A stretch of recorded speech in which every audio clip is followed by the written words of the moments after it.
Hello y'all, it's Valerie here at Pisces Mountain Farm. Today we are going to go pick this garlic, harvest this garlic that we should have probably done a week ago, but it's just been too hot. You're probably going to hear me say that a lot in these videos this time of year because that's what it is. It's just too hot. We are going to brave the heat of this evening and try to get this garlic out of the ground because it is past due. Alright. Here's the garlic. As you can tell, it's died back much more than what it should have. We're going to dig it up anyways and see what we get.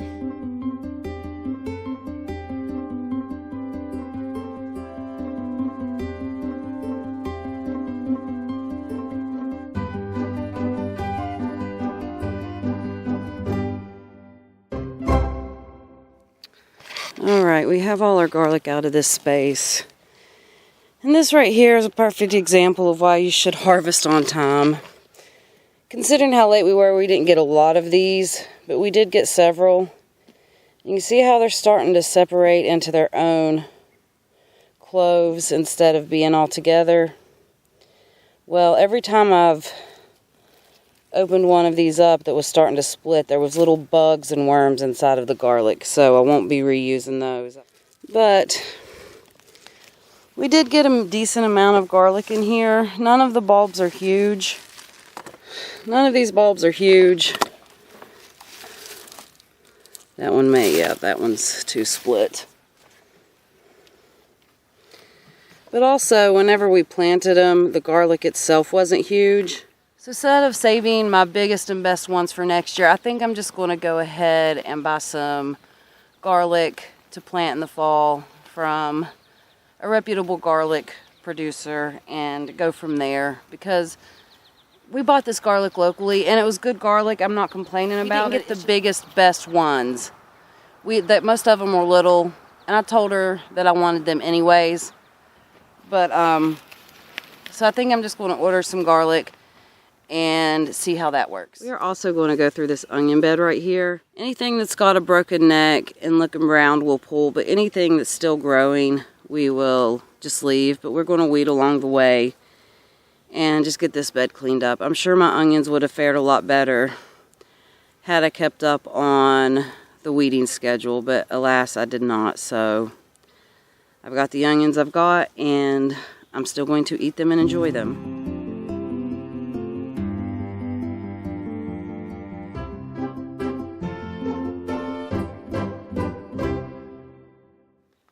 Onions do not like to compete with weeds for space and for nutrients. So had I kept this bed a little better weeded, it probably would have grown bigger onions. But honestly, considering I just planted these things and basically just left them alone, I'm happy with the amount of onions that I actually did get, because I've definitely got more weight in onions than I spent buying the onion starts. These are from Dixondale Farms. It's not their starts. I'm sure if you looked on the internet, you will see a bunch of farms where people have grown huge, big old bulbs with Dixondale Farm onion starts. It's definitely not them. It's user error. I just want to emphasize that. They have great onion starts. This is literally just where I planted them. I mulched them with some hay. And I literally just left them until now, until we harvest. I did not do one thing to them after that. I didn't spoon them out. I didn't cut the greens back. I did not fertilize. I did not weed. Did not water. I did not do anything to these. So considering how hands-off that I was with them, I'm really happy with the amount I got. And also, this is the first year that this bed has been in the ground. So next spring, this soil that we've got here will be even better than it was this year. And it'll be a little deeper, and all of those things will help contribute to bigger onions. I'm not really sure what we're going to do with these beds now that the onions are gone, because anything that we would plant as like a short crop until we replanted them, or until the frost came, most of those crops would be eaten by deers or rodents. I know, deers is not a word. Either way, they would be eaten, and so I'm not really sure what we're going to do. We thought about silage tarping it until we're ready to replant. That's to be decided, but it does make me feel good that we finally got these harvested. So I'm going to go down and try to find a place to lay these out so they can dry. I really don't have a good place to do it outside because we're supposed to get some rain in the next couple of days. I thought about putting them in my greenhouse, but I know you're not supposed to put them in a real sunny spot, so I don't know. I've got to figure that out. I'll see you here in a bit though when I have them all laid out.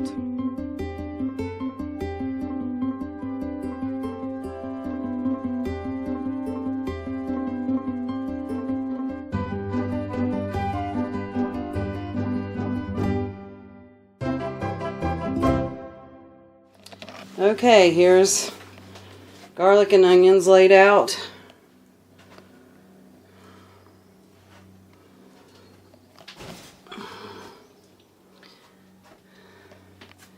Anything that was too tiny, I just put in there. It's very bright and sunny in here, and I know you're not supposed to put it in an overly bright location, but it's really the only place that I've got to dry these. It does get very hot in here, so they may be finished a little quicker than they would be in a normal circumstance, so I'll just have to keep an eye on them. I definitely know what I'm going to try differently next year, and considering I did nothing, I'm pretty happy with this harvest. I just want to give an update on how my nasturtium slope's doing. We have some really, really pretty colors of nasturtiums.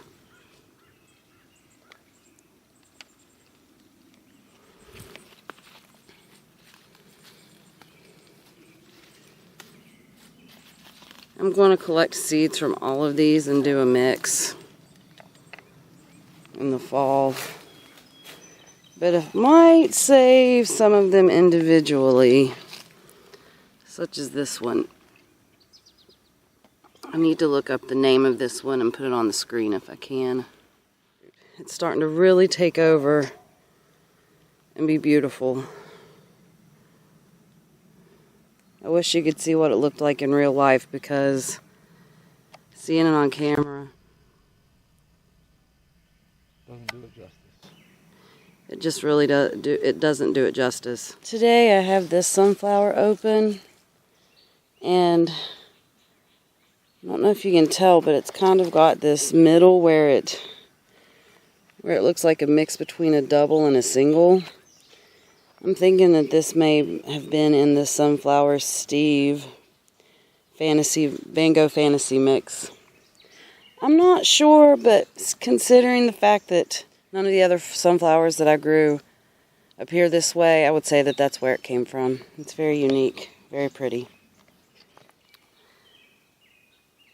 These right here are assassin bugs, and they are great for your garden, but horrible if you get bitten by one of them. See if I can get it from this view. They kind of would remind you of a stink bug a little bit. I don't know if it's going to focus in on that. Maybe I'll see if I can get a couple of shots.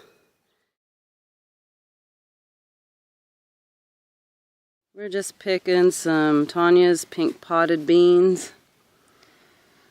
They are very pretty. Some of them, and it probably depends on how much sun they're getting. Some of them are more pink than others. Some of them have more green. Example. Yep, there's a good example of what they look like. But these, I will say, these beans do turn green when you cook them. And they're just a good solid green bean. Good producers. Yeah, they are good producers. They're a bush bean. All right, here's today's harvest. A handful of tomatoes, a couple of cucumbers, and a few beans. A couple ground cherries. See, I told you that the harvest would slowly just get bigger and bigger until they were unmanageable. This one was bigger than our last one. All right, guys, thanks for watching.